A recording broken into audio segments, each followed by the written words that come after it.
Hi, I'm happy to welcome you all back to another episode of Educational Videos. In the previous video, we have discussed The Birthday Party by Harold Pinter. We have also seen how the play became a comedy of manners and also what the word Pinter means. In this video, we are going to analyze the characters in detail because as I said, it is through the characters and their dialogues and their mannerism we get to know what the play is about, and it is through them the plot develops. It is through their action we start thinking about the realities the playwright wants us to meditate on, reflect on. So let's see the characters in detail and also the themes in the play.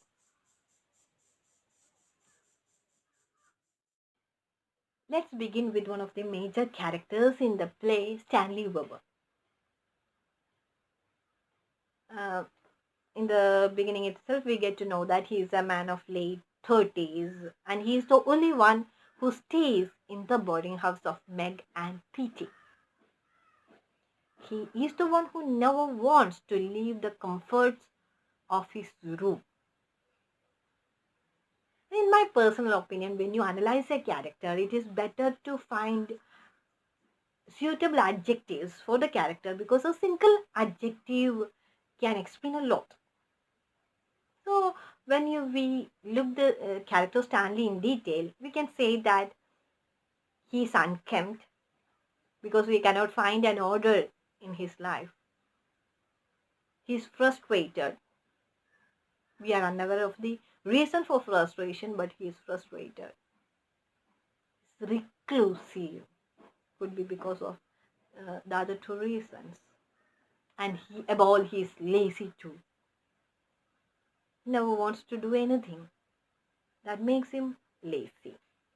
And moreover, Stanley Webber is an elusive character whose past is unknown even to the other characters and to us. We in the beginning itself find Stanley confined to his own room, who never wants to leave the peace of his room.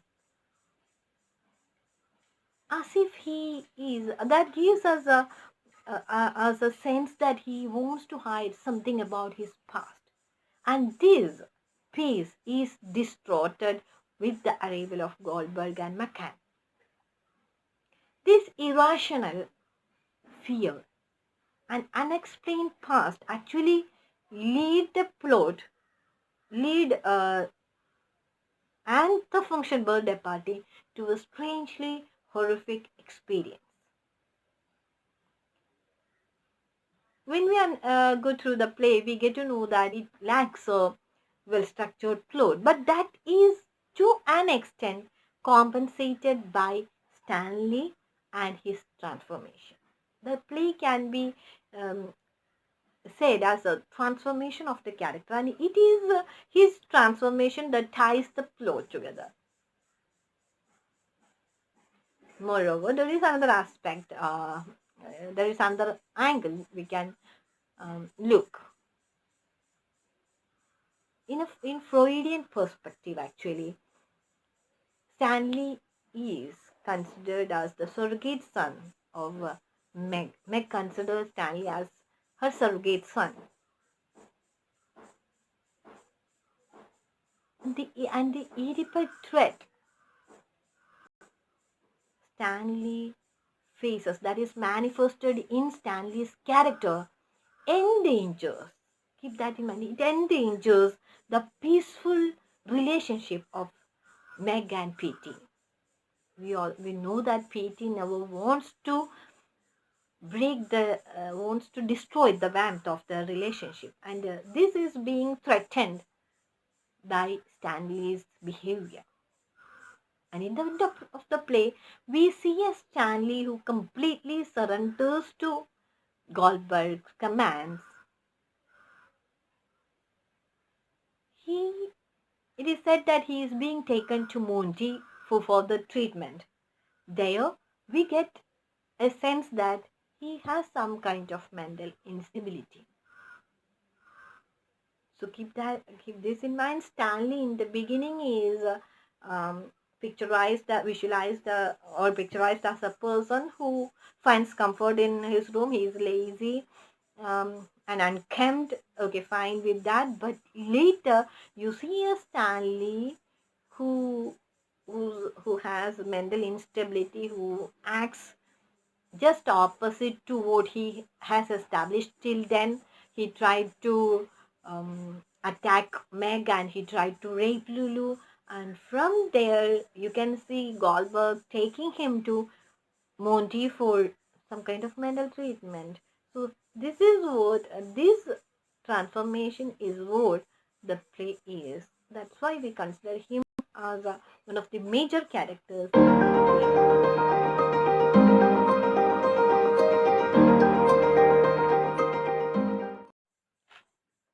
Meg Balls is the mother figure in the Oedipal triangle of the birthday party, the others being Stanley and Goldberg. Goldberg because he's the one who threatens the existence of Meg and Stanley. She is a woman in her late 60s and she is the wife of P.T. Balls. In Balls' family, we come to know that they don't have any children and they consider Stanley as their surrogate son.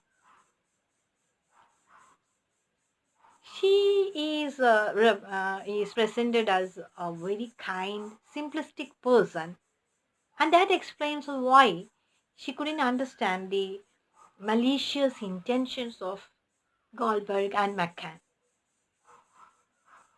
We can also consider Meg Balls as a traditional mother figure, seasoned with the Oedipal references.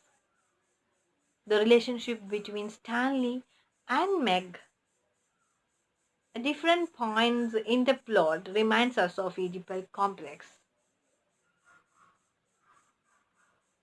We also um, see Meg being obsessed with following order and routine in the play from the beginning itself. What she wants to establish is an order and routine in the play, which itself seems absurd. Meg Balls actually her character gathers more strength and mystery by the end of the play. If you um, just rewind the plot, we get to know that she's a kind of um, she we feel that she's kind of person who doesn't have much of brilliance. She, in the end of the play, behaves as if she is unaware of Stanley's departure. She stays cool and comfortable, and she is absorbed in establishing the order and routine in the boarding house. It actually leaves us in complete mystery because it leaves us in difficulty in explaining the character. In the beginning, Megball seems to be a very simple character where we don't have to reflect much on her. But later, by the end of the play, she becomes one of the complex characters where we are completely at sea. We couldn't read her thought process, what she actually is. P.T. Balls.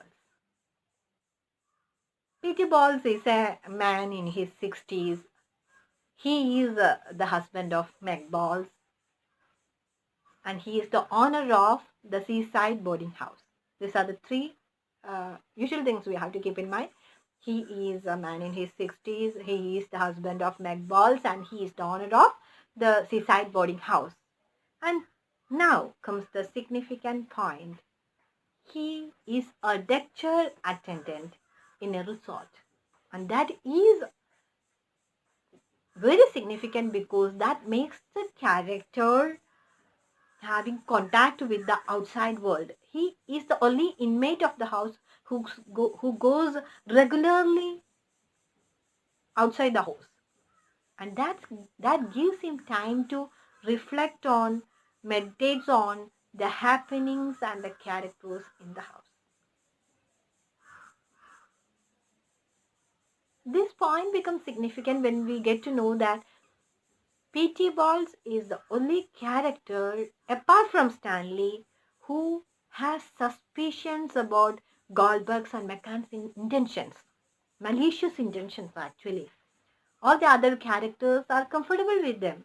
They, even though they didn't know the past and their intentions, they were comfortable in having a conversation. But P.T. Balls has his own doubts about their arrival. So he tries to understand the intentions for their arrival. Above all, he is the only character who blocks Goldberg from forcefully taking Stanley out of his house. He says to Goldberg that he is comfortable in letting him stay at the house and they will take care of him. And he even tells Stanley to resist. He asks, Stan, don't let them tell you what to do.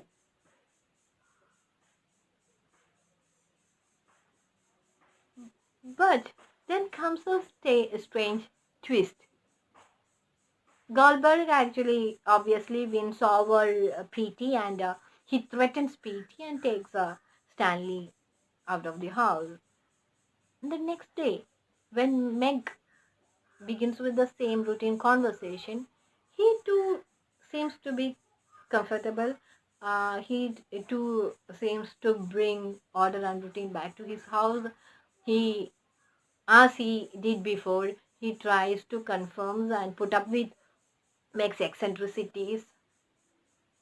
She asked him where Stanley is, whether he is upstairs still now, whether he is sleeping, and Pete agrees, as if he doesn't want to let Meg know the incident that happened the previous day. This seems to be a quite strange, and he seems to know the secret, the strange relationship that exists between Stanley and Meg. Yet kind of he doesn't respond to it. That makes PT a mysterious character again, like other characters. PT is one character who seems to understand a lot more than he pretends to be. He is the character who behaves in an unexpected way in each and every scene he appears. So that makes Peachy Balls a very significant character in the play. He actually copes with the eccentricities of Meg, who is obsessed with routine and order. And PT is a character who wants to keep the warmth of the relationship intact. And by the end of the play, it seems that he still what matters to him is this warmth and peace in his boarding house, which seems to be a bit strange actually. So take a particular note of PT Balls. Nat Goldberg. Here comes the strange and mysterious character in the play, Nat Goldberg. He actually introduces himself as a Nat Goldberg, who is working for an unknown organization. The organization remains unknown till the end of the play, and nor the audience nor the characters get to know the real intentions and purpose of the organization. Goldberg says he is working on the behalf of the organization, and it is the organization which wants him to take Stanley to them.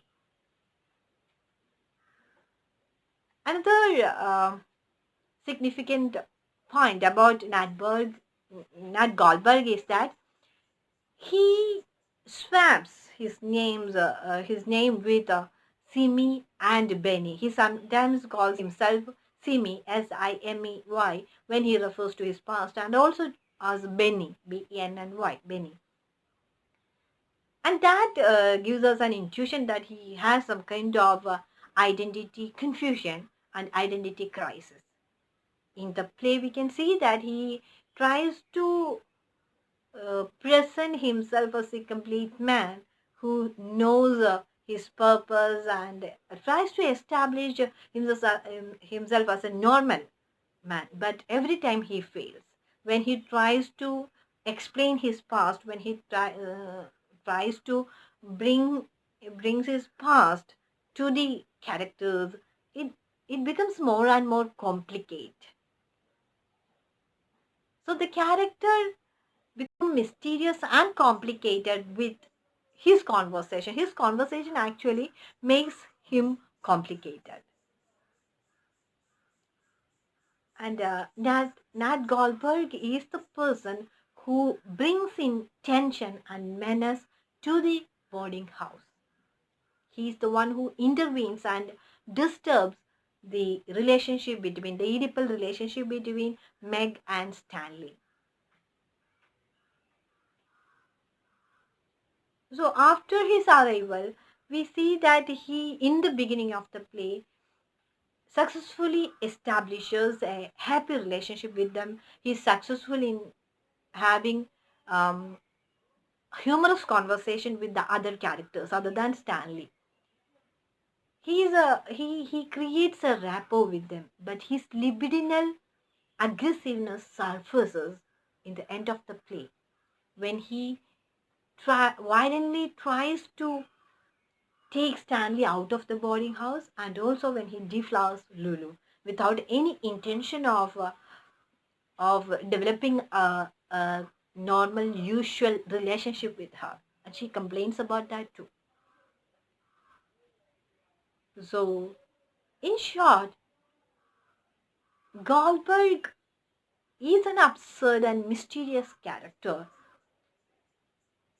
who seems to have an existential anxiety in the play.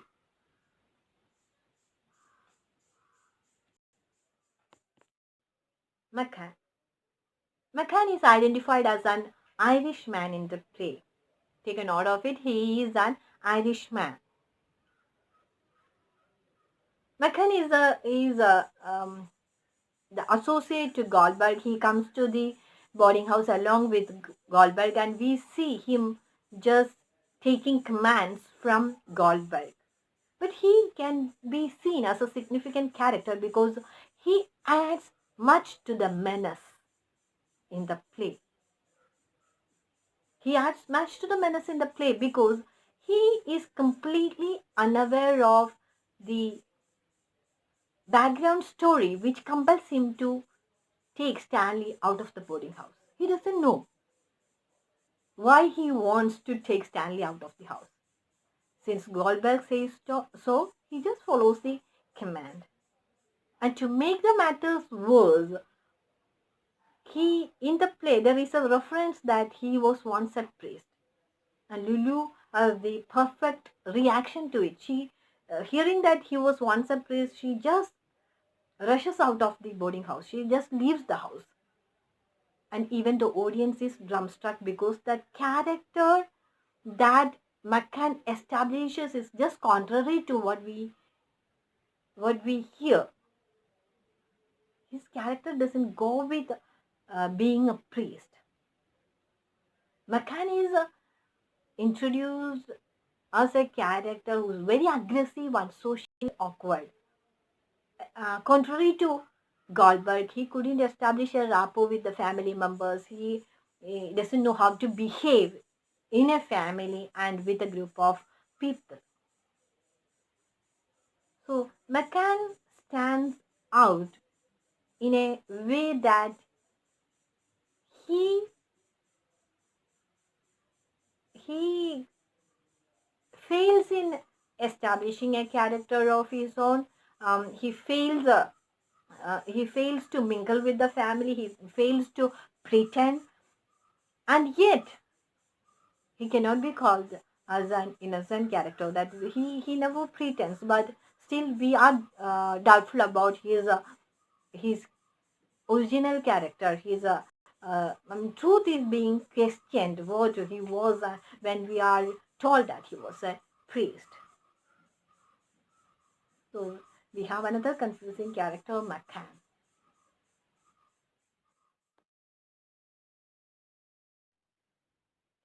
Lulu. Lulu is the outsider who has constant access to Ball's family. Actually, she is the one who who connects the Ball's family to the outside world. She can be called as childish, flirtatious, and even unstable. But in the play, we can see that she connotes sexual attraction, which could liberate Stanley from his Oedipal fixations. Stanley seems to be attracted to Lulu, and we feel that at one point we feel that they even might get married. But the story takes a turn when Lulu easily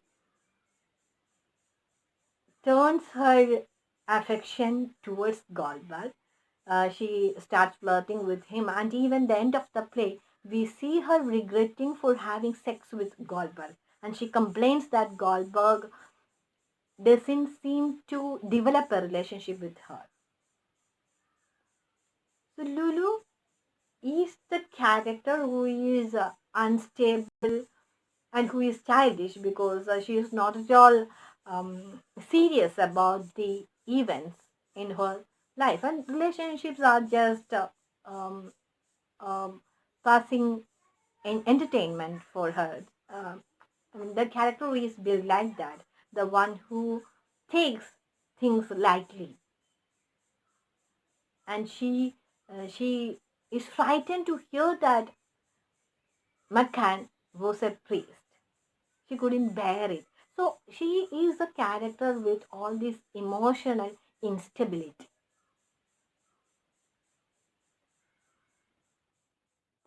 Monty. Monty is a character who never appears in the play.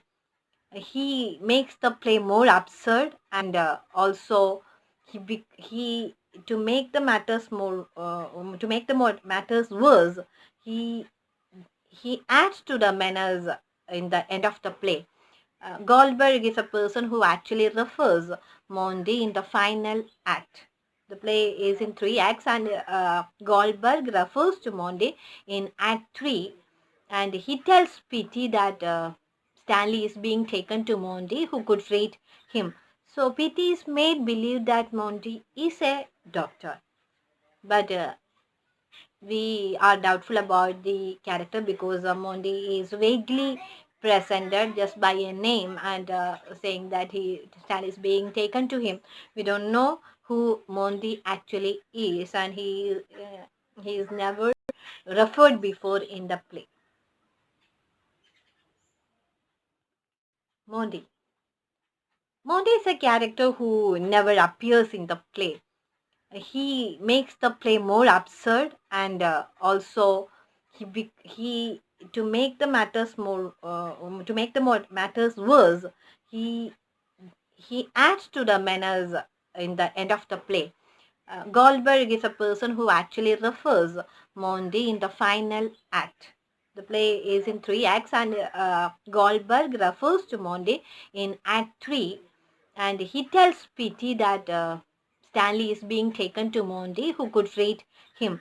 So Petey is made believe that Monty is a doctor, but we are doubtful about the character because Monty is vaguely presented just by a name, and saying that Stan is being taken to him. We don't know who Monty actually is, and he is never referred before in the play. discuss the themes in the play. We have already seen that the birthday party is a comedy of menace.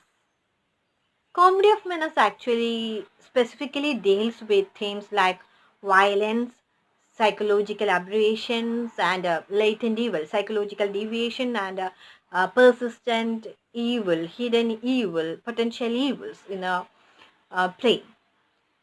And our play, The Birthday Party, is a typical representative of the genre of necessity. It is a typical representative play in the genre of necessity.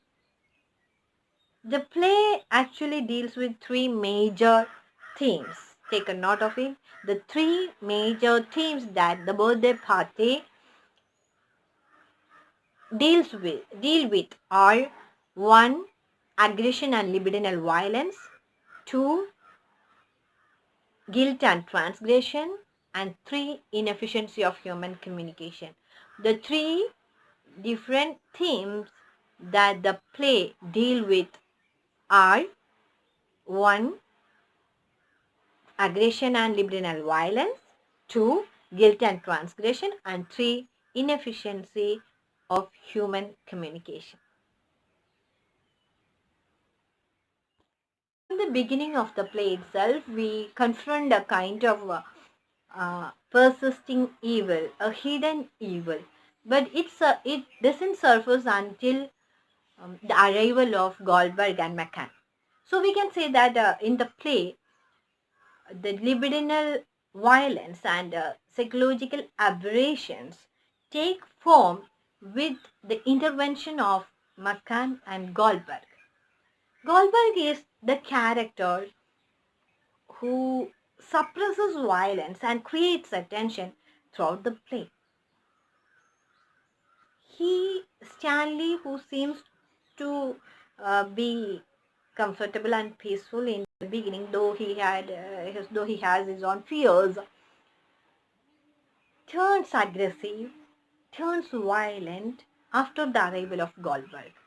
On the other hand, Mclean, from the beginning itself, is aggressive, and he is represented socially awkward. Every time when the family members tries to establish a bond with him, he just repels from it. So we have two different characters which creates the menace, the tension in the play, and they actually bear this violence with them, this aggression with them, and their aggression and violence is being transported to the other characters. We see Stanley, as I said, we see Stanley also turns aggressive as the play progresses. Every character other than Meg Balls seem to have a kind of violence in them. If we have to take a particular note of the end of Act 2, where the characters engage in a game called Blind Man's Bluff. Just keep the name in mind, Blind Man's Bluff. This game brings out the instinctive violence hidden in most of the characters in the play.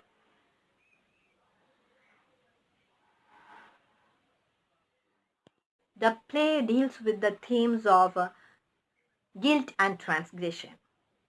This theme is actually connected to the previous theme we have discussed, aggression and libidinal violence. Yet when we think about the theme guilt and transgression, the characters come to our mind are Stanley, Goldberg, and Mclean. Stanley, in the beginning of the play, is is haunted by his past, and he wants to escape from his guilt feeling. Uh, we can say that his relationship with Lulu is a kind of escape from his own past and his guilt feeling. And that trying to gain peace back is being intervened by the arrival of Goldberg and McCann. And Goldberg, who tries to present himself as a person with good temper, fails to establish his own past. So that too reminds us that he too might have done some evil in the past, and he might be aggressive in his character. McCann makes it more complicated because there is a reference in the play which states that McCann was once a priest.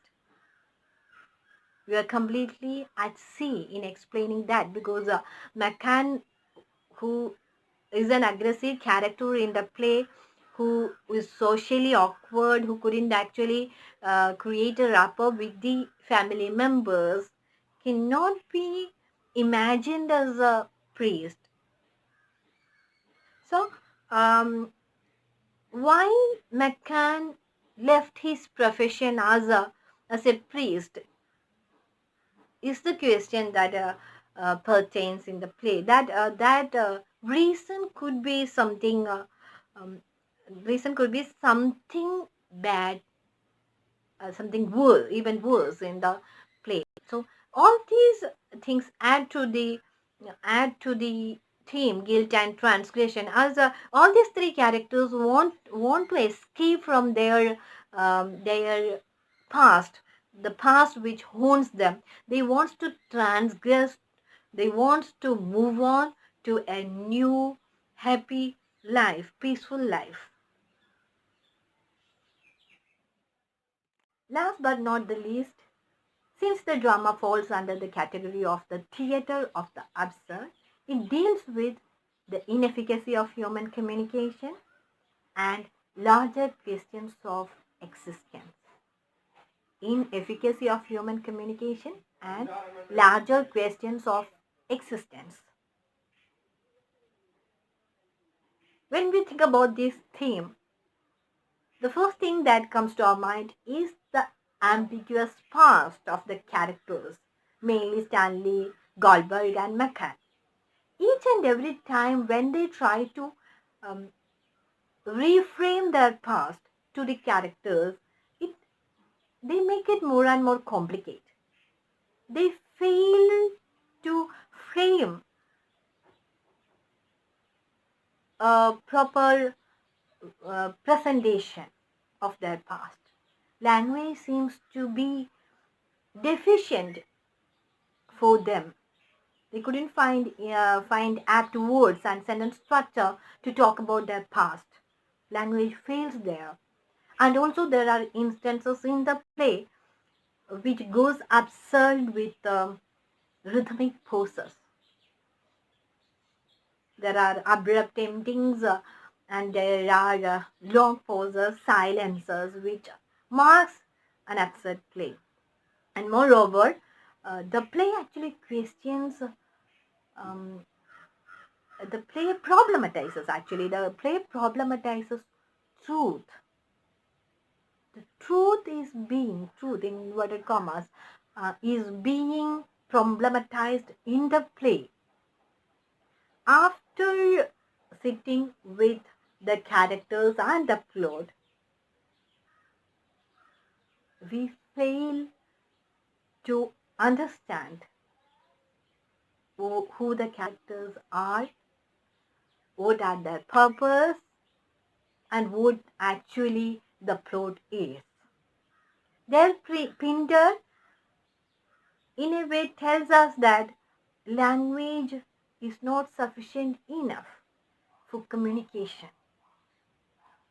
There will be gaps, it will get complicated, and the listener might get confused.